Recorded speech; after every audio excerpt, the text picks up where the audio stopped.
kemudian Katolik menggunakan pendekatan berbeda, bukan dengan misionaris. Mereka kemudian mengkatolikan orang Jawa dengan cara apa? Pendidikan pertama kali orang Jawa dari Katolik itu mereka masuk sekolah guru Katolik, Wax School di Munthilan, sekolahnya Frans Fatin. Sekolah guru ini diakui oleh Belanda, sekolahnya bulan, orang-orang Islam punya sekolah di situ, dan mereka supaya sekolah di sekolah Frans Fatin ini semua menjadi Katolik. Kemudian gerakan akulturasi, ya, dimulai seperti Kiai Sadra. Di Katolik di Kristen itu sebenarnya khitan itu dosa, bukan tidak boleh dosa.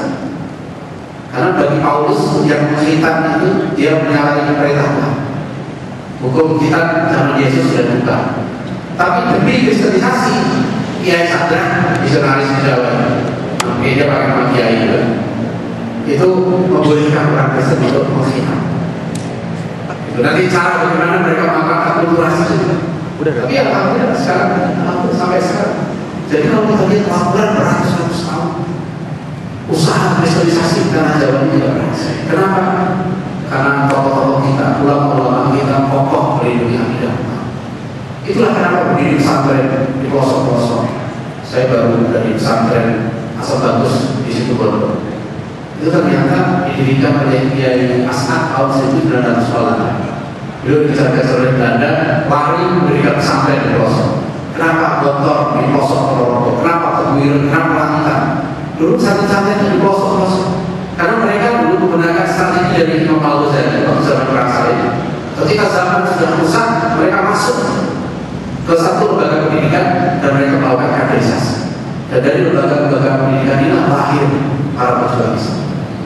Jadi sekarang ini sejarah yang harusnya kita ceritakan pada anak-anak kita, yang harusnya kita ceritakan pada murid-murid kita, pada generasi yang berikutnya, sehingga mereka paham betul bahwa tugas kita sekarang ini adalah melanjutkan perjuangan para pejuang Islam yang terus harus kita lanjutkan sehingga negeri kita ini menjadi negeri yang badatun thayyibatun warahmatullahi, negeri yang adil dan makmur, yang diridhoi oleh Allah SWT.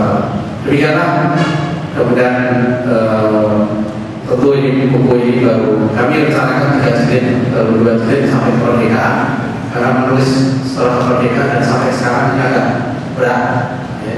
Tapi 2 jilid ini mudah-mudahan sampai kemerdekaan sudah sedikit banyak sudah mengoreksi buku-buku sejarah yang sekarang ada di paku-paku sekolah.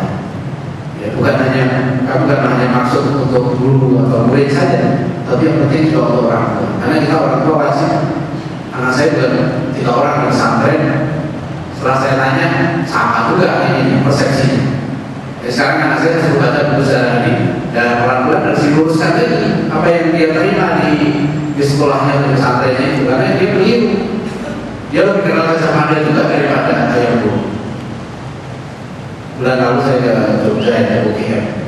Untuk di UGM saya tanya, kenapa mesti universitas terbesar di Jogja itu Universitas Gajah Mada? Kenapa bukan Universitas Sultan Agung?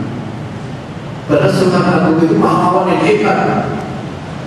Ketika beliau menjadi Raja Mataram, beliau mengirim pasukan dari Jogja, dari Mataram ke Jakarta melawan penjajah. Jasa Sultan Agung luar biasa dalam Islamisasi, karena pasukan Sultan Agung itu sepanjang jalan mereka melakukan proses dakwah Islamisasi. Dan itulah yang nanti kalau kita lihat kenapa Garut menjadi Islam, kenapa daerah-daerah ini menjadi Muslim, dijasa para pahlawan. Dan anak itu nggak kenal lagi Sultan Agung. Kenapa? Karena dia jadi diprihatinkan lebih hangat dalam tafsir.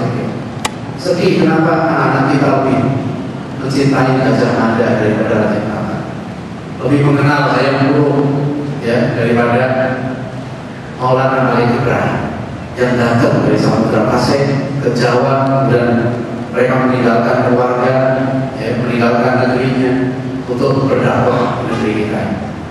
Itu hanya sekalian ya, sekedar ini yang saya katakan sebagai Islamisasi pendidikan sejarah.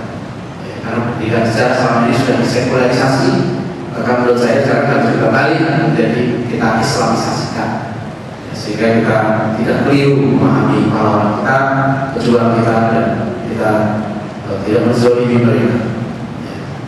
Demikian, masih ada waktu nanti, saya tidak terlalu lama dan harus ada acara lain. Terima kasih. Assalamualaikum warahmatullahi wabarakatuh. Assalamualaikum warahmatullahi wabarakatuh. Jadi saya kita buka kalau tanya jawab untuk diantaranya mungkin bisa maju depan.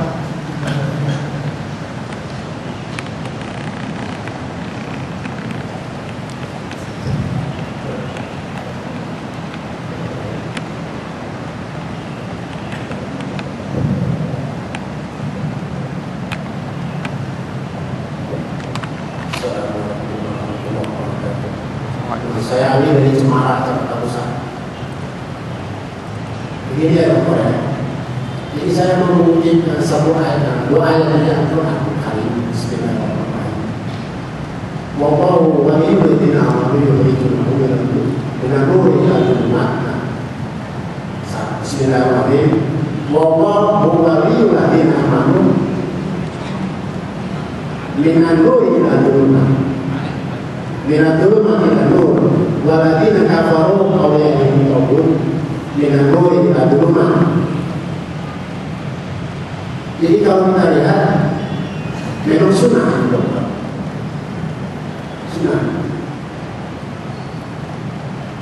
Jadi dengan hadirnya tokoh di sini ya, yang tadinya sinar Islam itu ada.